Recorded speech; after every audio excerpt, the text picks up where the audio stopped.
সকল অমঙ্গল হোক দূর, আসুক জীবনে হর্ষ। এই স্লোগানে নেত্রকোনার পূর্বধলার শ্যামগঞ্জে ৭ বছর পর ফিরে এসেছে বৈশাখী মেলার রং ও উৎসব। বাংলা নববর্ষ ১৪৩২ উপলক্ষে ঐতিহাসিক হাফেজ জিয়াউর রহমান ডিগ্রি কলেজ মাঠে ২ দিনব্যাপী বৈশাখী মেলা ও সাংস্কৃতিক অনুষ্ঠানের আয়োজন করা হয়েছে। শ্যামগঞ্জের এই ঐতিহ্যবাহী মেলার যাত্রা শুরু হয় ১৯৯৬ সালে, বাংলা ১৪০৩ সনে। দীর্ঘদিন ধরে এই পূর্বধলা উপজেলার সর্ববৃহৎ নববর্ষ উৎসব হিসেবে পরিচিতি পায়। কিন্তু ২০১৭ সালের পর নানা কারণে বন্ধ হয়ে যায় মেলার ধারাবাহিক আয়োজন।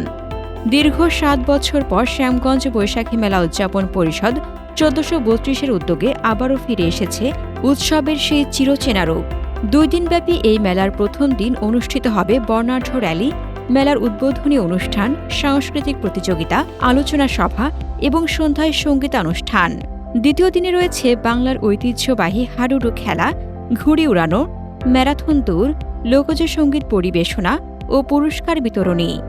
মেলার সার্বিক আয়োজন করেছে স্থানীয় নবীন প্রবীণ রাজনৈতিক ব্যক্তিত্ব, সমাজসেবক ও কৃতি সন্তানদের সমন্বয়ে গঠিত বৈশাখী মেলা উদযাপন পরিষদ। মেলায় প্রধান অতিথি হিসেবে উপস্থিত থাকবেন নেত্রকোনা জেলা প্রশাসক জনাবা বনানী বিশ্বাস। বিশেষ অতিথি হিসেবে থাকবেন পুলিশ সুপার মির্জা সায়েম মাহমুদ ও পূর্বধলা উপজেলা নির্বাহী কর্মকর্তা জনাবা রেজওয়ানা কবির। এছাড়া উপস্থিত থাকবেন নেত্রকোনা জেলা বিএনপির নেতৃবৃন্দ, স্থানীয় সমাজসেবক ও গণ্যমান্য ব্যক্তিবর্গ।